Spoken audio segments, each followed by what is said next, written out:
दोस्तों मेरे पास भी एच बैंक का एक सैलरी अकाउंट था।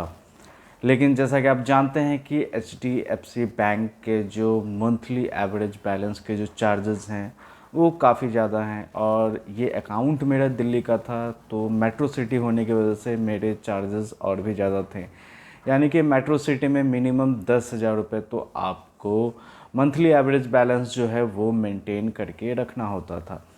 लेकिन दोस्तों समस्या ये आती है कि अगर आपके पास मल्टीपल बैंक्स अकाउंट हैं तो आपको सभी में बैलेंस मेंटेन करके रखना होता है। लाइक मेरे पास ICI, HDFC, PNB, एक्सिस, तो इन सभी में अकाउंट को मेंटेन करके रखना थोड़ा सा मुश्किल हो रहा था। दोस्तों लॉकडाउन के समय में भी एवरेज मंथली बैलेंस चार्ज के नाम पे मेरे अकाउंट से 6,000 रुपये के आसपास डिडक्ट हुए थे। तो खैर वो तो रिक्वेस्ट करने पे मुझे रिफ़ंड कर दिया गया, लेकिन उसके बाद भी बैलेंस थोड़ा बहुत मेंटेन करने पे भी जो है चार्जेस बैंक की तरफ से काटे जा रहे हैं। और दोस्तों कमाल की बात यह है कि बैंक इस तरीके से आपसे चार्ज लेती है कि जैसे मान लीजिए आपने कोई उधार ले रखा है उनसे, मतलब कि अगर एक दिन की भी चूक हो गई, हालांकि आप जब HDFC बैंक की वेबसाइट पे जाएंगे तो वहाँ पे MAB कैलकुलेटर आपको मिल जाएगा, मंथली एवरेज बैलेंस कैलकुलेटर मिल जाएगा, जिसमें आप ने किस डेट में कितना बैलेंस रखा हुआ है वो आप डाल के चेक कर सकते हैं, और नीचे आपको वो कैलकुलेट करके बता देगा। लेकिन यार ये बैलेंस कुछ इस तरीके से काटते हैं जैसे कि मानो आपने उधार ले रखा हो, इनसे कर्ज ले रखा हो।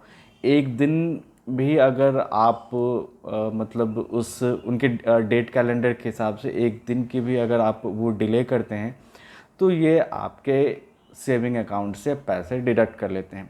हालांकि ये एक मेरा सैलरी अकाउंट था जो एम्प्लॉयर, जब मैंने वो कंपनी छोड़ दी तो इन्होंने इसको सेविंग अकाउंट में अपग्रेड कर दिया। जब तक आपकी सैलरी आ रही होती तब तक तो मामला बिल्कुल सही होता है, आप कैसे भी यूज करें कोई फ़र्क नहीं पड़ता, आपको कोई बैलेंस मेंटेन करने की ज़रूरत नहीं होती है। लेकिन जैसे ही आप अपना एम्प्लॉयर चेंज करते हैं या आपकी जॉब चेंज होती उसके है बाद तो आपका ये सैलरी अकाउंट एक सेविंग अकाउंट में कन्वर्ट हो जाता है, और इसके बाद जो है मंथली एवरेज बैलेंस आपको मेंटेन करना होता है। मेट्रो सिटी में जो है 10,000 के आसपास है, और जो दूसरे सिटीज़ हैं जो टियर 2 टियर 3 सिटीज़ हैं उसमें आई थिंक 5,000 के आसपास इनके MAB वो हैं, मंथली एवरेज बैलेंस आपको मेंटेन करना होता है। तो इस वजह से दोस्तों मैंने अकाउंट को क्लोज करवा दिया। अभी मैं आपको दिखाऊंगा कि आप किस तरीके से अकाउंट क्लोज करवा सकते हैं, इसके लिए प्रोसेस क्या है।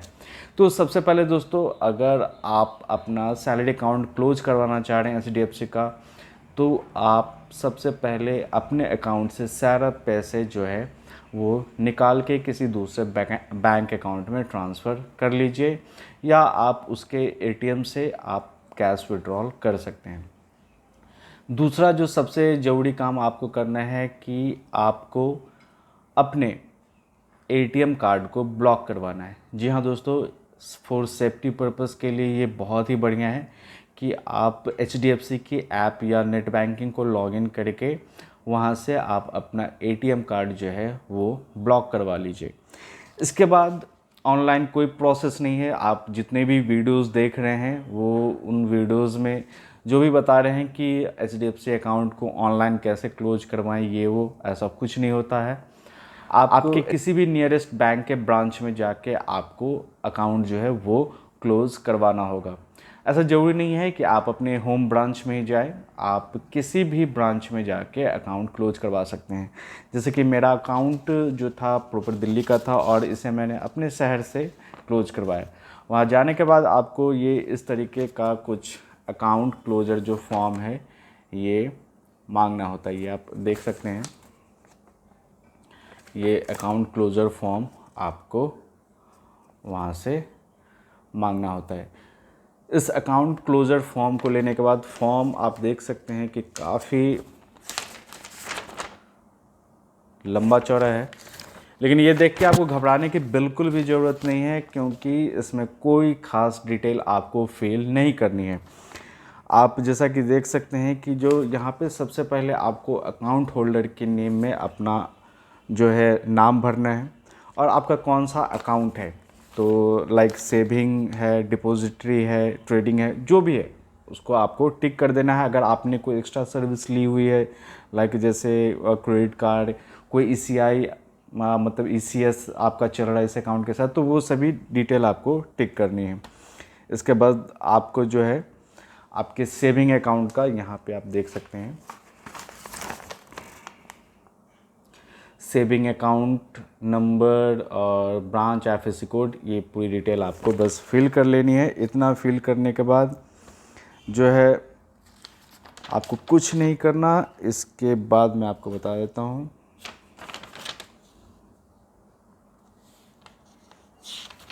ये जो पीछे का आप जो पेज देख रहे हैं, ये पीछे का पेज कम्प्लीटली बैंक के द्वारा फिल होना है। तो पीछे के पेज के लिए आपको कोई टेंशन नहीं लेनी।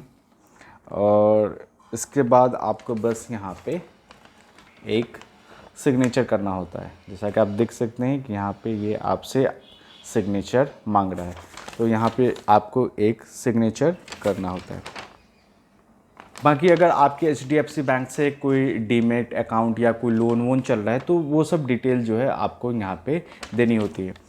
तो दोस्तों ये इंश्योर कीजिए कि जब आप अपना अकाउंट क्लोज़ करवा रहे हों, सेविंग अकाउंट क्लोज़ करवा रहे हों, तो इससे पहले आपका जो भी लोन है वो क्लियर होना चाहिए, वो ड्यूज़ क्लियर होने चाहिए, मतलब वो लोन कम्प्लीटली क्लोज़ होना चाहिए।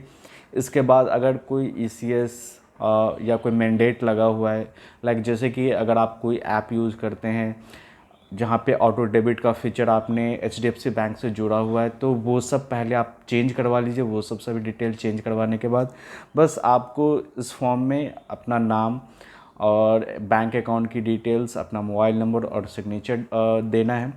फॉर्म आपको दिखने में काफ़ी ज़्यादा बड़ा लग रहा होगा, लेकिन बिल्कुल मिनिमल जानकारी इसमें देनी होती है। मैंने खुद ऐसा किया है। मुझे शुरू में लगा जब मैंने फॉर्म देखा तो इतनी सारी जानकारी देनी होगी, लेकिन मैंने एचडीएफसी बैंक से कोई भी, ना मेरा कोई लोन चल रहा था, ना कोई ईसीएस जो एक दो चल रहे थे मेरे, उसको भी मैंने हटा के अपने आईसीआई पे वो कर लिया था, ट्रांसफ़र कर लिया था, बैंक अकाउंट चेंज कर दिया था। इसके बाद सिंपली आप जाएंगे वहाँ पे अकाउंट क्लोज़र फॉर्म देंगे, वो एक बार चेक कर लेंगे। अगर कोई भी उनको इशू नहीं दिखता है, वो उसी टाइम क्लोज़र के लिए रिक्वेस्ट दे देते हैं। इसके बाद जब आप 24 घंटे के बाद लॉगिन करेंगे तो आपका जो अकाउंट है वहाँ से डीलिंक हो जाएगा। कहने का मतलब जब आप अपने एचडीएफसी अकाउंट में लॉगिन करेंगे अपने नेट बैंकिंग में या अपने ऐप में, तो वहाँ पे आपको कोई भी अकाउंट शो सलाह रहेगी कि आप सबसे पहले जो भी अपना डेबिट कार्ड है या क्रेडिट कार्ड है उसको क्लोज करवा लें। सारे अकाउंट से जो है पैसे आप ट्रांसफ़र कर लें।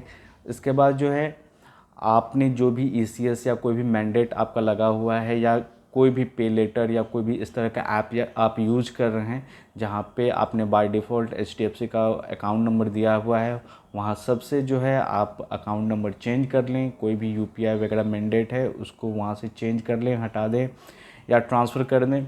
इसके बाद कोई भी लोन वोन वगैरह है तो उसको आप कंप्लीट क्लोज़र कर दें। क्लोज़र करने के बाद सीधा आपको ये फॉर्म लेके जाना है, वहाँ पे आपको देना है और आपका अकाउंट क्लोज़ कर दिया जाएगा। तो दोस्तों आज के लिए इस वीडियो में इतना ही, और मुझे उम्मीद है कि इस वीडियो की हेल्प से आप आसानी से एचडीएफसी बैंक का अपना अकाउंट क्लोज करवा सकते हैं।